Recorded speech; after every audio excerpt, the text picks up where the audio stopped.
Hello, my name is Art. I developed the program Jaguar at Schrödinger, and I'd like to thank you for joining me today for this webinar, and I'm very excited to present to you our latest developments and results in the field of pKa prediction with non-empirical methods.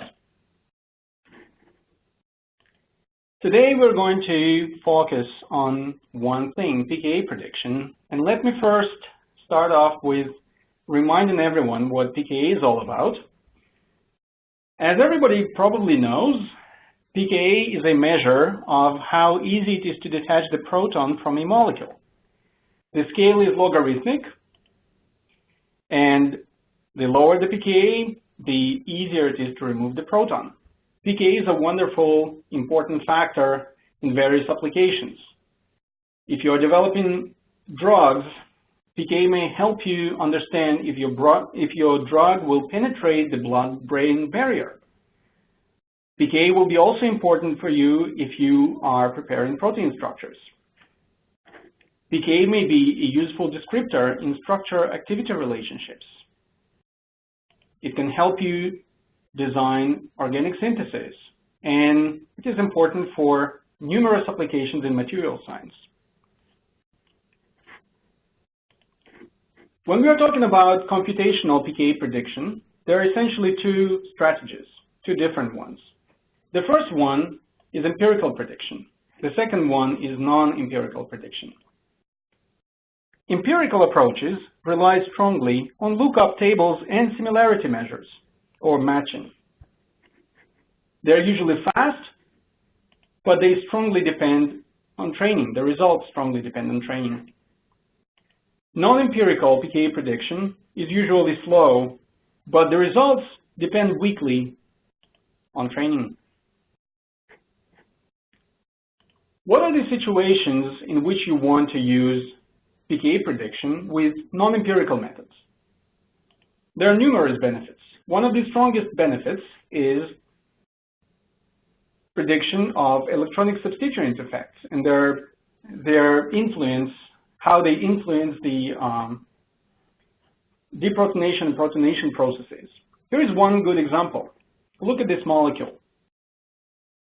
It has this phenolic OH group that dissociates in this molecule. Now, the dissociation of this OH group is strongly influenced by the CF3 strong electron acceptor. The acceptor influences the dissociation of the OH group through a network of conjugated double bonds. Well, empirical predictors such as EPIC don't really know that CF3 can influence the dissociation of the OH group at such a long distance. So EPIC believes that the pKa of this molecule is about the same as the pKa of phenol. So it thinks the pKa of this molecule is 9.43, except the experiment says the pKa of it is 7.15. Non-empirical approaches such as Jaguar pKa that we are going to discuss in this seminar, they naturally take this effect into account. So Jaguar pKa, not surprisingly, predicts the pKa of this molecule to be 7.3 in very good agreement with the experiment. Another benefit of pKa prediction with non-empirical methods is that such methods typically take into account conformations. In Jaguar pKa, in fact, performs a conformational search before it acts on the molecule. So here, these two conformations, in fact, have slightly different pKa's. If we measure the pKa of these molecules or conformations separately. But perhaps the biggest advantage of non-empirical pKa predictors is that they are able to act on unusual functional groups, heterocycles, and even elements. Here are some examples of those. Now, Jaguar pKa is a non-empirical method or non-empirical program that predicts pKa based on DFT calculations. We process them with empirical corrections, nevertheless, and this is something I will explain later. But first, let us focus on this thermodynamic cycle that Jaguar pKa models. So pKa here is linked to leg D of the thermodynamic cycle through this very well-known thermodynamic relationship. In order to calculate D, we need to calculate B, C, and A. This step, the solvation of the proton and its transition from the gas phase to the aqueous phase, is actually included from the experiment. We know the experimental value of it, so we don't need to calculate it every time. So the step A of this thermodynamic cycle is calculated with the DFT method, the B3LOP functional, an optimization in a small basis set, followed by a single point calculation with a large basis set here.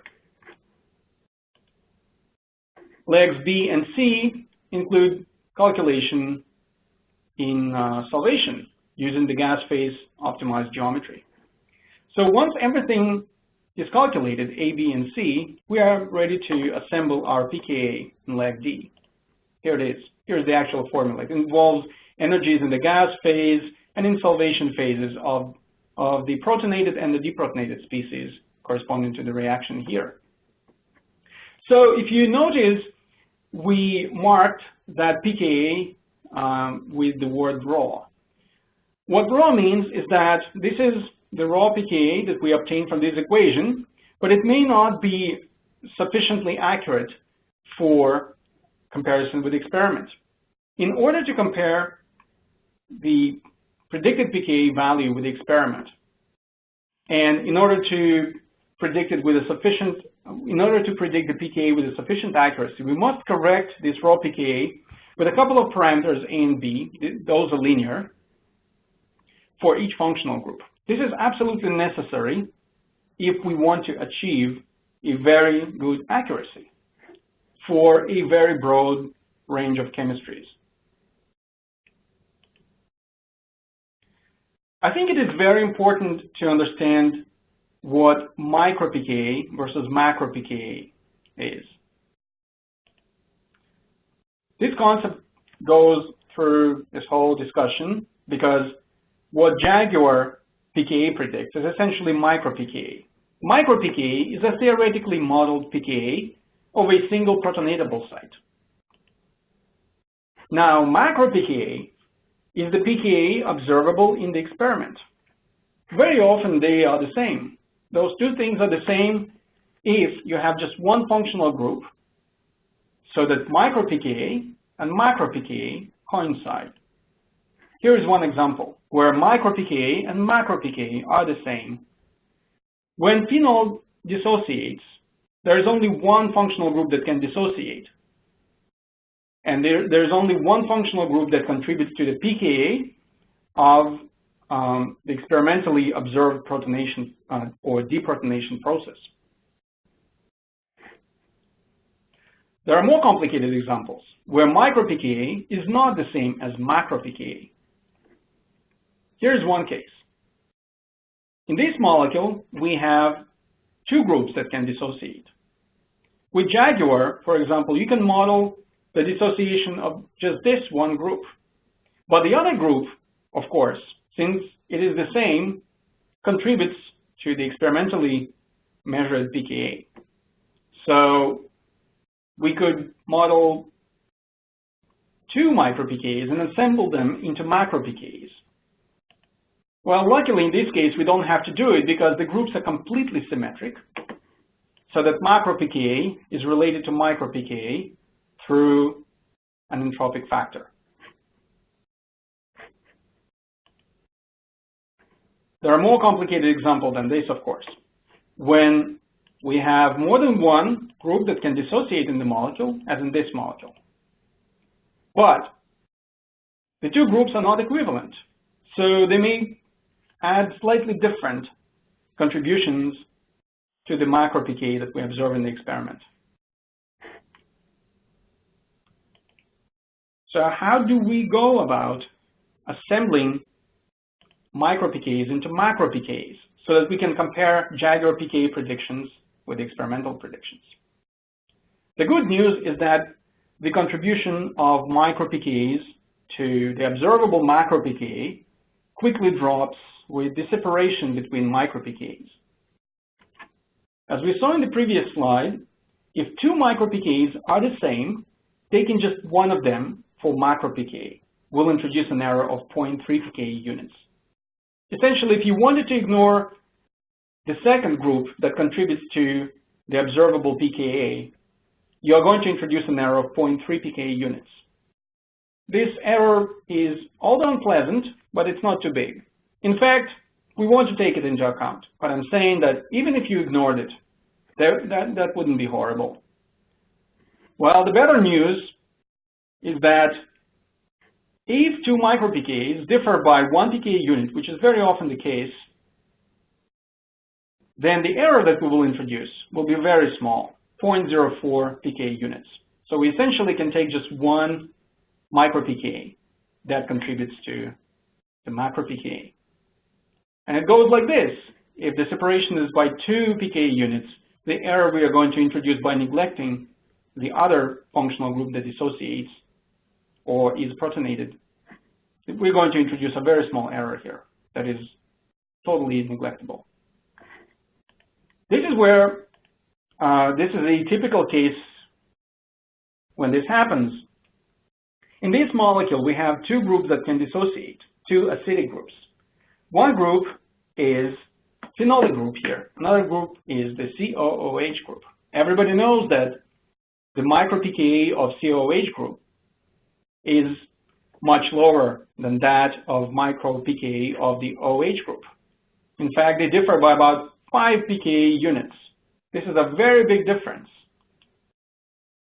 So that OH contributes very, very little, negligibly, to the observable dissociation of this molecule. So we can equate macro pKa that we can ascribe to, we can essentially ascribe it to this COOH group. So if you calculate micro pKa of this molecule using Jaguar, you can assume that this is the value you will see in the experiment. The next pKa will probably be this one, that you can also model independently with Jaguar. But then the COOH group will contribute very little to the dissociation of OH. Okay, now that we understand the difference between micro and macro pKas, I must tell you that this is only one factor in that complicates the prediction of pKa in general.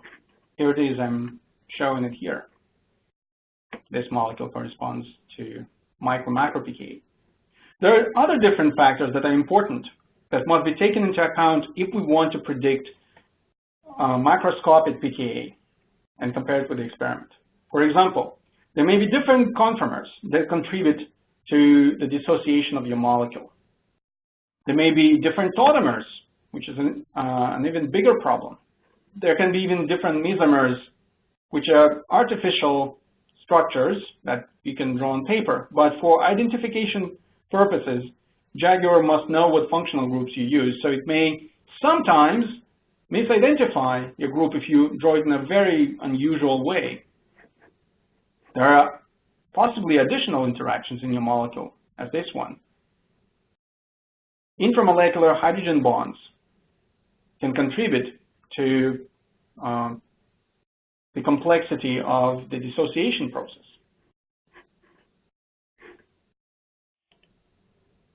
Now, Jaguar predicts micro-pKa, but its prediction is, of course, insufficient for real-world pKa prediction. And we do everything, including this post-processing with these parameters that I mentioned before, to equate micro-pKa with the macroscopic observable pKa. Accurate micro-pKa prediction is necessary, but insufficient for real-world pKa prediction. In this talk, we're going to concentrate on micro pKa prediction, and improvements in micro pKa prediction.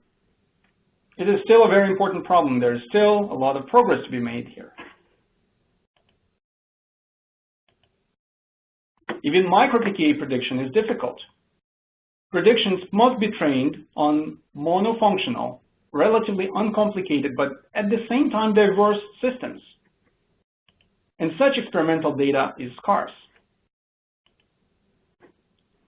Then typically in the experiment, what is available is common functional groups. If you want to parameterize non or unusual functional groups, then it's very difficult to find experiments. Sometimes there are very complicated cases when micro pKa are difficult. Micro pKas are difficult to decouple from macro pKas, as in 1,2,3 triazoles, when different tautomers exist in the solution. So all of these factors contribute to limited chemical space coverage that often plagues pKa predictors, empirical and non-empirical. Well, I can show you that limited chemical space coverage is a problem in a practical application. Here is a paper that was published in 2009, which compared several programs here, several pKa predictors, in their ability to calculate pKas of a bunch of drug-like molecules here. Jaguar was the only non-empirical pKa predictor in this list, I think. And it was found that it can only predict pKas of 74% of functional groups present in these molecules. This is not enough for a good pKa predictor in practically important applications. So how do we solve this problem? Here is my sketch that will try to explain how we view the problem of chemical space coverage and how we propose to solve it. So suppose this circle is all chemical space, the space of all possible functional groups. Now, these little red circles represent the chemical space covered in Jaguar pKa 2012 package. So each of these little dots or little red circles corresponds to Jaguar pKa prediction of a specific functional group. As you can see, there's a lot of empty space here. Of course, this is not to scale. Of course, the chemical space is probably infinite, and this is a very rough sketch, but I think it illustrates the problem pretty well. There's a lot of space to be explored. What we can do, we can add additional functional group coverage, additional parameters for all these functional groups one by one. I predict that it's going to take many years, probably many, many years to cover all chemical space. It's very slow. You need to parameterize each functional group one by one. And you're never guaranteed to cover all the space. What do we do? There is one solution here. You can say, let's take just one model, one default model that covers all of the chemical space. Covers all, but it is inaccurate. There will be functional groups that differ so much. For example, they will have specific interactions, such as hydrogen bond interactions inside the group that will totally shift the pKa prediction just because maybe the DFT method used for pKa prediction is inaccurate enough, or the salvation model doesn't capture the effect of these specific interactions. So we can do that, but such models are not likely to be uniformly accurate across all the chemical space. So we have to go back and say, let's invent a better method. What if we combined the two approaches, the more general model and the specific model? Here, we assume that, for example, these two red circles are so close in chemical space that we can probably describe both of them and the region in between them and around them with one chemical model. We can do the same thing for all the other circles. If they're close, we describe them with their own model. This coverage is broader than the coverage in the previous slide, only red circles. But even though this coverage is broader, of course, it will be less accurate than the specific prediction. Still, with this approach, we now have captured a little bit more of the chemical space. So it's good. Let's iterate that. Let's add one more step to this process. Here we have these green circles that capture even more chemical space. The idea is the same, that if two functional groups now being of larger size, these yellow circles now are considered these more generic functional groups or more generic space, chemical space. Now, if they are close, we can describe them and the region between and around them with this larger green circle, and so on for all of this. Now we have captured even more chemical space. The next step is the same. You got the idea. We call these shells. Third shell, green was the second shell, and yellow was the first shell. That is why we call this model the shell model.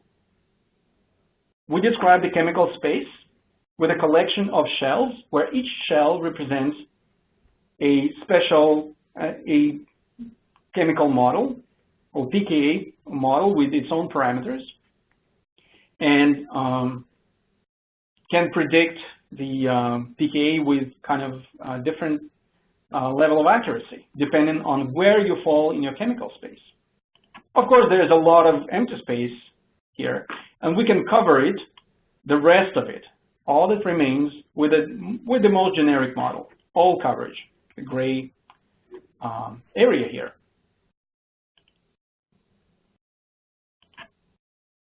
Suppose we have this black dot here. Well, it may be a molecule that falls just right into the red circle, right into our yellow circle, right into our green circle, and then it's then surrounded with this purple circle. And finally, of course, it falls into this whole gray circle.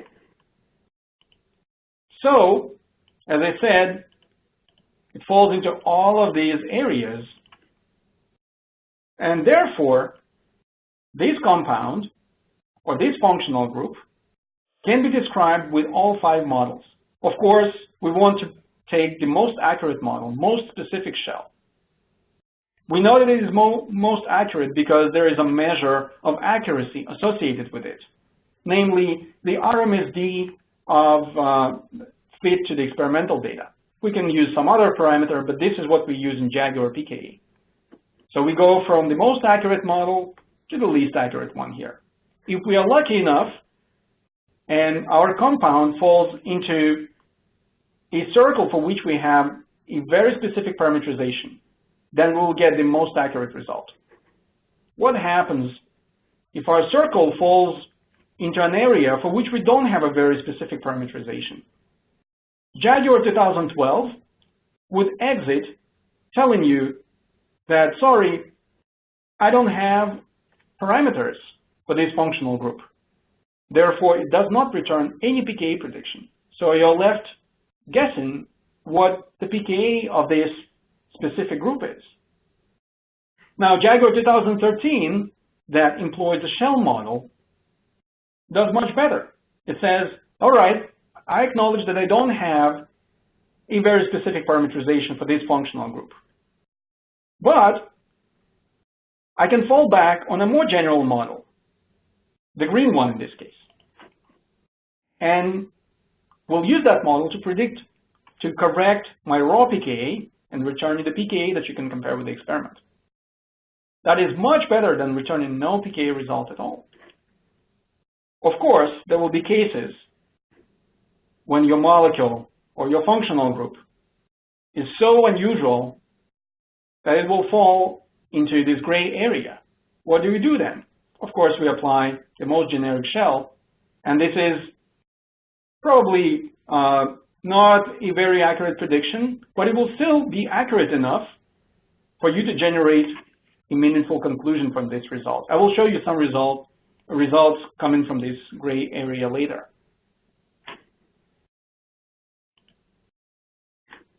Here is how it works in the chemical space. There is sort of a different way of looking at a shell model using not just the sketch, but chemical structures.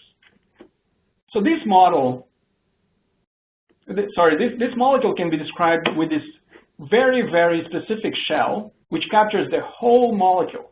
That shell probably is not very useful because essentially what it would do, the model, what it would do, it would pretty much look up the experimental value for this molecule if it were an empirical pKa predictor, or would probably run some specific molecule, just a model trained just on this very molecule. So it's not very useful. The more general shell is more useful. It would capture all the molecules that match the functional group that falls into this blue box. We go on like this and make our models less and less specific. So they capture more and more chemical space, but they're probably less accurate one by one until we reach the nitrogen atom or a generic atom. Again, this is a different view of the shell model viewed from the chemical space, not from not looking at a molecule, not at a sketch. There is even another way of presenting the shell model. Here's one simple example. We can look at it as a hierarchy of functional groups. At the top of the hierarchy is a generic atom. Any functional group will match this shell. It is split into different elements: oxygen, nitrogen, carbon.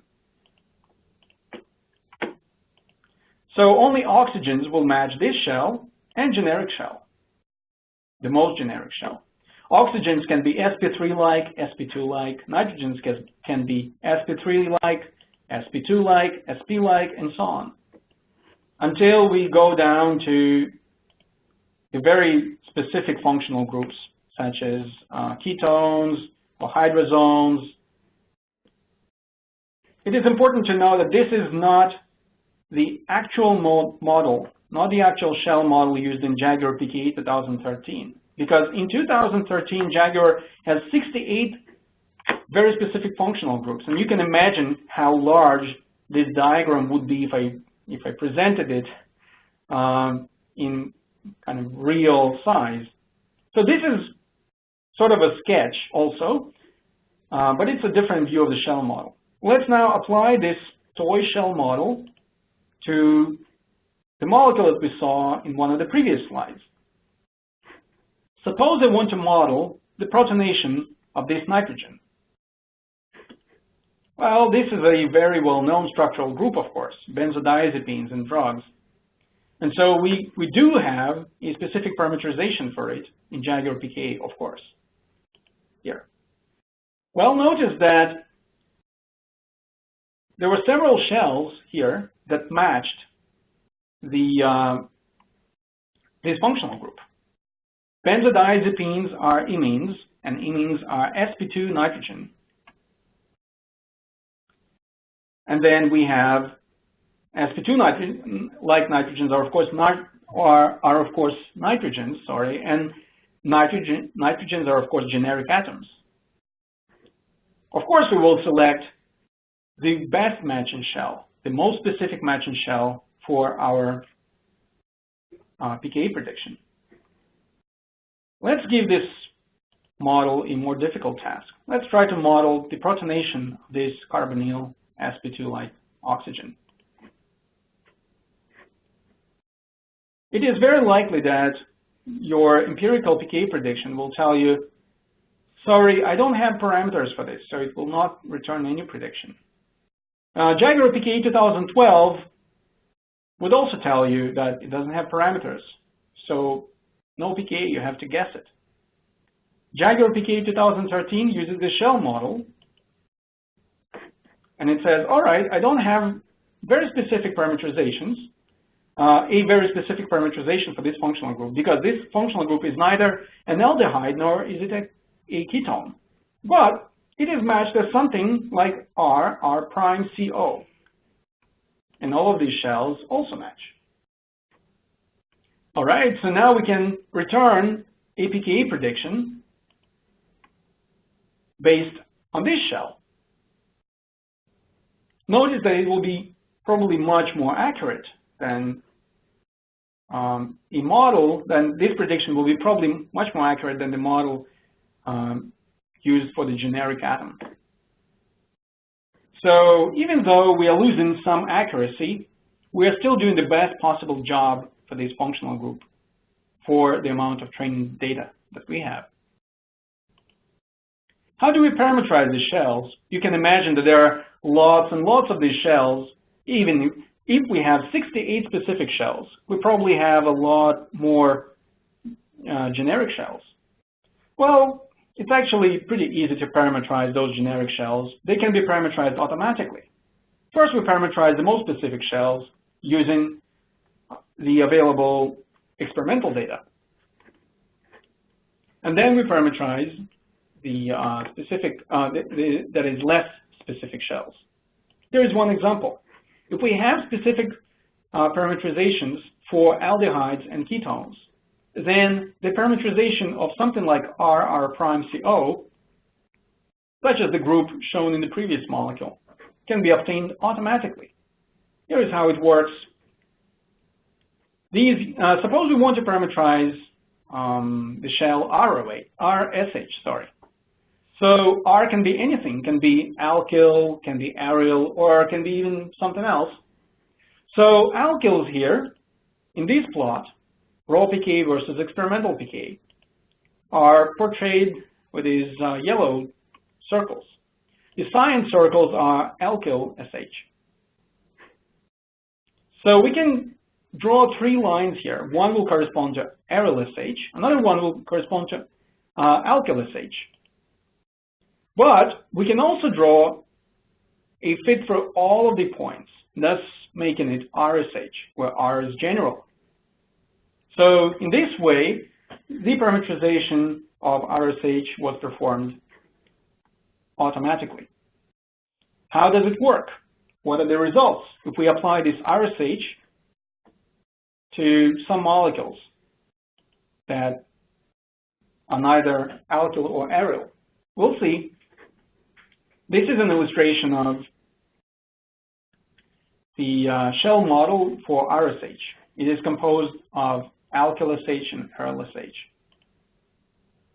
Here are two molecules, something I promised you a couple of slides back, to show you how it actually works. The substituents, or the radicals attached to the SH group here, are neither aryl or alkyl. They look like a little bit like aryl, a little bit like alkyl, but they are neither. So Jaguar pKa 2012 would probably not return you a good prediction on these. But in 2013, we have this generic shell for RSH. And let's see how it works. These are the experimental pKa values of these two molecules. This is the performance of our empirical model that does not use shell model. The agreement is actually pretty bad with the experiment here.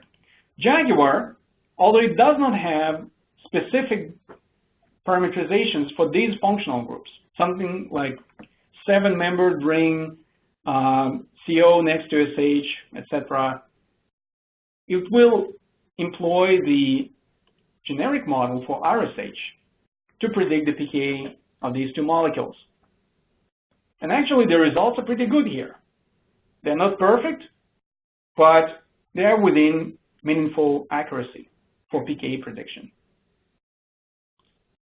I will show you one case where this idea doesn't, or this specific parameterization, that is, doesn't work so well, because the group attached to the SH group is so different from alkyl or aryl, it is CH3CO, that the parameterization used for these two, for R, using alkyl and aryl substituents, is probably not going to work here. And it's true, it doesn't work so well. Both EPIC and Jaguar totally mispredicted pKa. One way to solve this problem, and this is the way we employ, is to basically separate these molecules into different shells. Something like alkyl or aryl SH will be in its own shell, and something like CH3CO SH will be in its own shell. This way we can fix its pKa. Here is the diagram that we had before. RSH was composed of two functional groups. And what we can do for that molecule, we can further split the RSH shell into R non-carbonyl, CSH, and R carbonyl, CSH.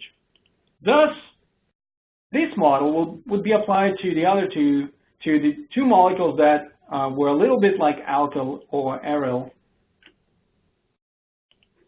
And the other one, the green one, would be applied to that strange molecule that produced a bad result. If we have enough experimental data to parameterize the shell, we almost guarantee a very good prediction. Now, something that I promised before, again, the performance of this gray area.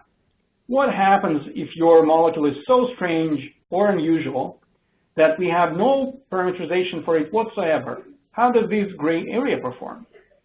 In fact, and surprisingly even to me, it performs remarkably well on many molecules. There are cases where it doesn't work well, but those are actually pretty rare. Here is a typical example.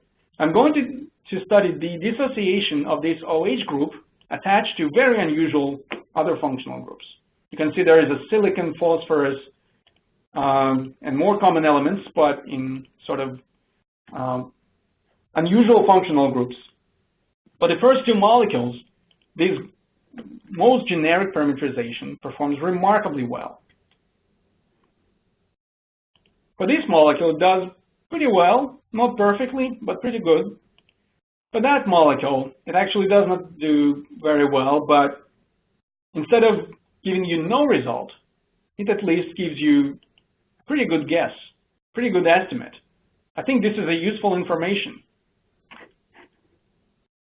So this way, we can cover all of chemical space.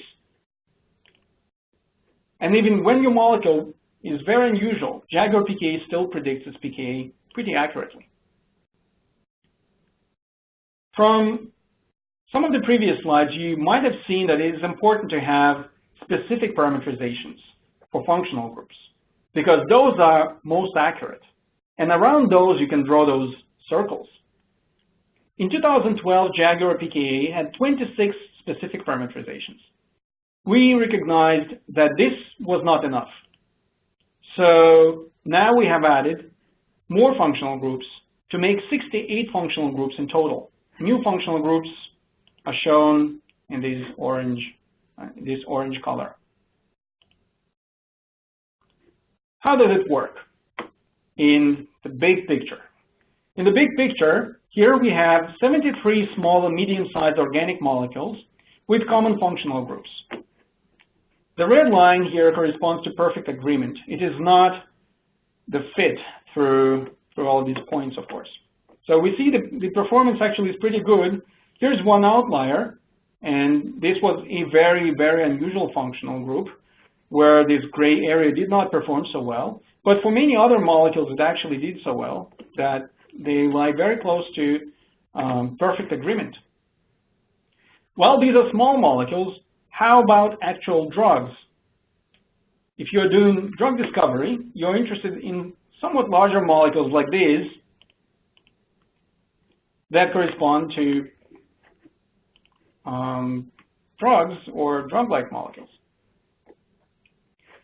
Well, for 44 actual drugs with different molecular weights from about 200 to 600, we see that the performance is actually very, very good.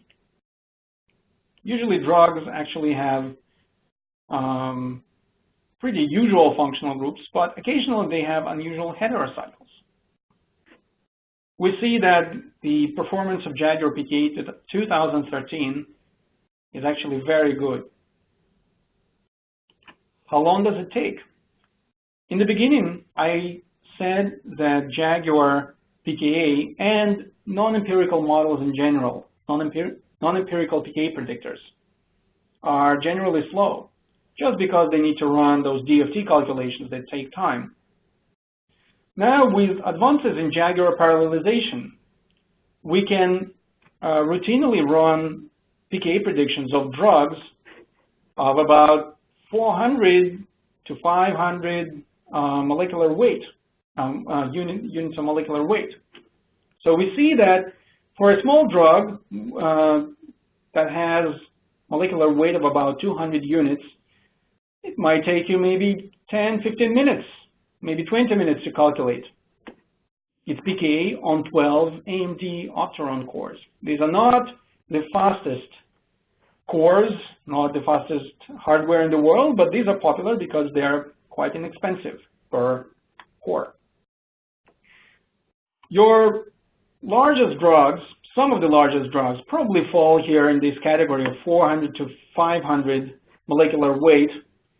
And the performance on those is that it's going to take you something like 70 minutes. That is doable even for screening of a large number of drugs. Here is the approximate scaling of Jaguar pKa. There are a couple of outliers here, only because they have heavy atoms, iodine, in their molecules, so their molecular weights are artificially shifted, sort of artificially shifted. They have fewer atoms, but those atoms are just very heavy. Now we see that the scaling here is about n to the power of 2.5, and n is the size of the molecule. So I emphasize that doing pKa calculations with Jaguar pKa is now totally doable, even in a large number of cases for screening. To summarize, we have presented a framework for systematically improving pKa predictions with non-empirical methods. This framework essentially provides 100% coverage of the chemical space with the best possible accuracy for the amount of the training data. The more specific functional groups we have, the better the accuracy. So we keep on adding those functional groups with every release. And of course, the better the grouping of the generic shells, the better the accuracy. This is maybe a good point because this, the model supposes that there should be some chemical intuition. There should be a chemist behind organizing the shells. So it's not blind and it's not totally automatic and insensitive to real chemistry. And even the most generic shell often performs remarkably well, as I showed on some examples of unusual molecules. Now you can actually see how Jaguar pKa performs and how to use it in the graphical user interface and what it actually looks like with examples and explanations. If you watch these two videos on YouTube, one is in English, another one is in Korean. You can equally reach those videos if you go to the Schrödinger website, then click on Support, Videos, and finally Jaguar. Once again, you can go to Schrödinger website, Support, Videos, Jaguar to see Jaguar pKa in action. Finally, I would like to thank you for your attention and welcome questions.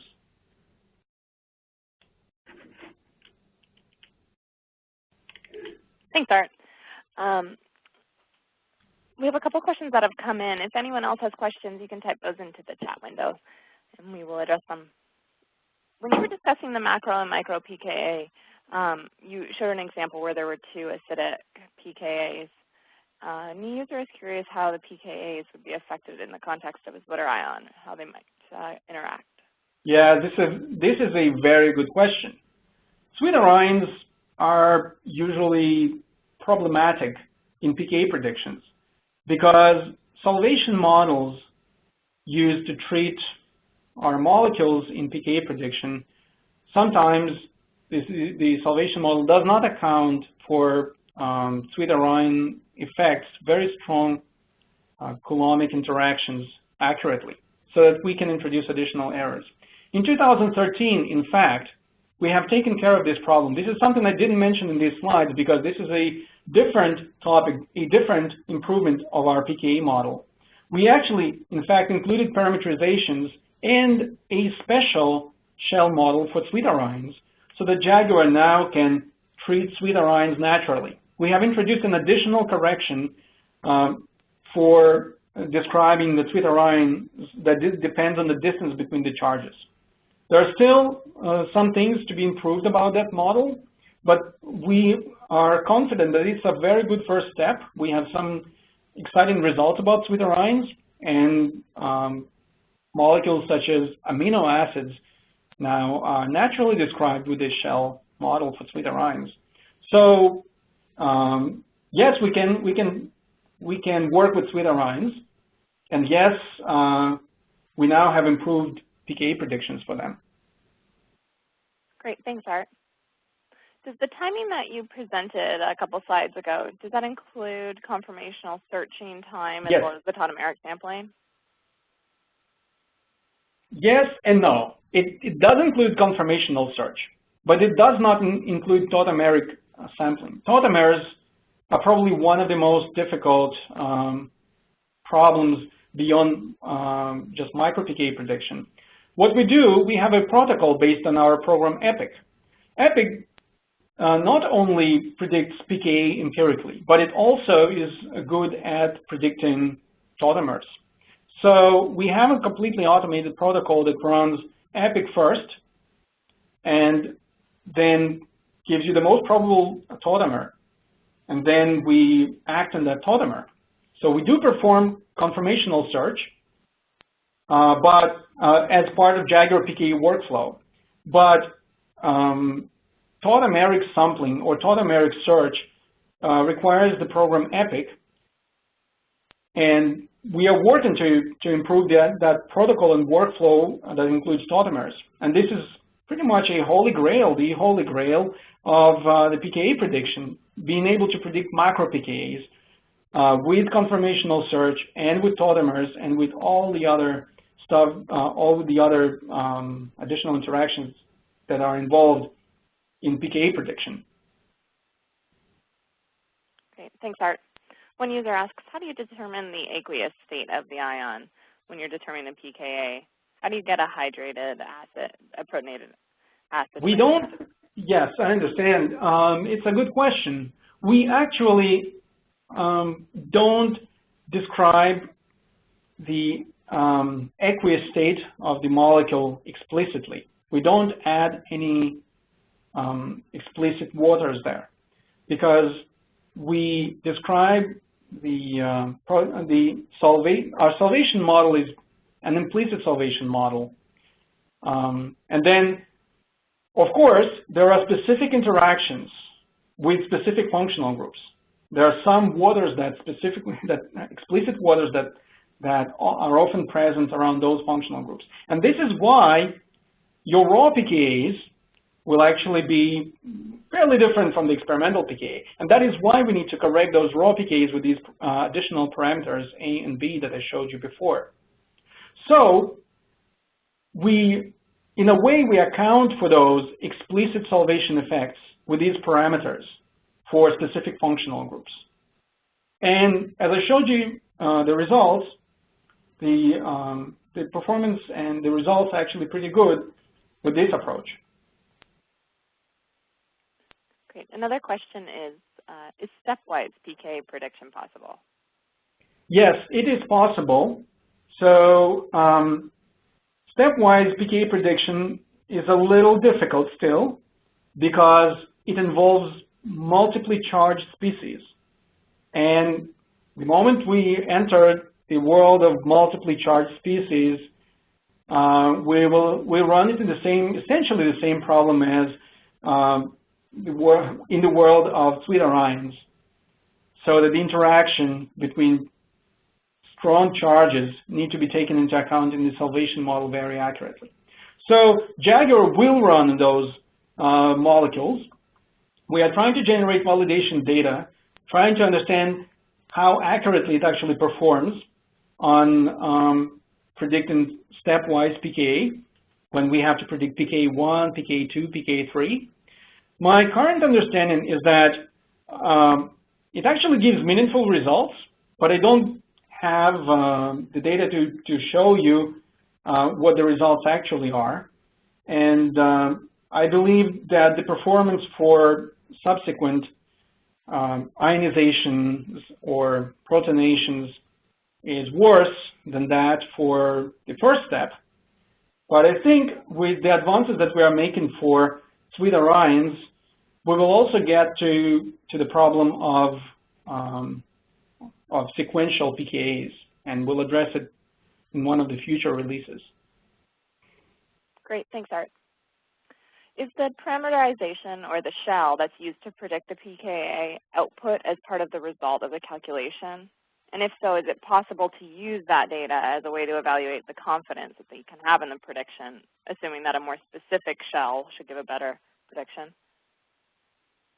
Yes, you can actually see in Jaguar, well, Jaguar pKa will return by default in the GUI, it will return the most accurate pKa prediction that was obtained with the most accurate shell.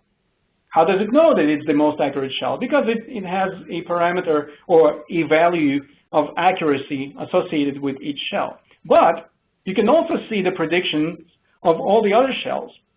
It's fairly easy to see in the GUI or in the files that Jaguar generates, and you can see those pKa predictions that are generated with the other shells. Sometimes that information is actually fairly useful. If you have, for example, hydroxyfurane, well, should you apply a generic shell, RSH, or is it a phenolic OH, or is it an alcohol? Well, it's up to your chemical intuition to decide. Jaguar will return all of them to you, and Jaguar will propose the best model for you based on the accuracy that is associated with each of these models. But you can see all of the predictions, and you're welcome to pick the pKa of more generic shells if you like those better. Great, that's a really good point, Art. Thanks. One more question. How accurate is the DFT engine in capturing van der Waals interactions and hydrogen bonding? Is the pKa prediction simply accurate because of parameterization that you've added on top? Kind of yes and kind of no. Of course, B12IP captures a lot of quantum effects, something that empirical pKa predictors just simply cannot do. So B12IP is a workhorse of the engine, the DFT engine that we are using. Of course, it has its limitations. As everybody knows probably by now in the quantum chemical world, there are functionals that have superseded DFT in accuracy. They are slightly more expensive, such as MO62X, and they probably capture more effects. B12IP does not capture dispersion effects, as everybody knows. It is a little better at describing hydrogen bonds, but probably doesn't describe them perfectly again. So the brunt of these failures of B12IP are borne by these parameters that I told you about. Those parameters are specific for functional groups, and if the functional group involves a hydrogen bonding or some other type of interaction, those parameters effectively capture that interaction. Well, we have ambitious plans to actually improve on this, because we can go from B3LIP to another functional or even another engine. As the computers become more and more, that is faster and faster, we can afford to run more expensive DFT functionals. For example, we can take MO62X as our functional instead of B3LIP, so that more effects would be captured by a quantum model. Thus, we would have less reliance on specific parameters. We can do it, and we have plans to do it in one of our future releases. Excellent. Thank you so much, Art, for putting this together. Just a note to everyone that the shell method that Art was talking about today is now available in the 2013 release. That's available for download on our website. So if any questions come up as you're trying it out, please feel free to email myself, and I can forward those questions to Art. And of course, you can always email help@schrodinger.com.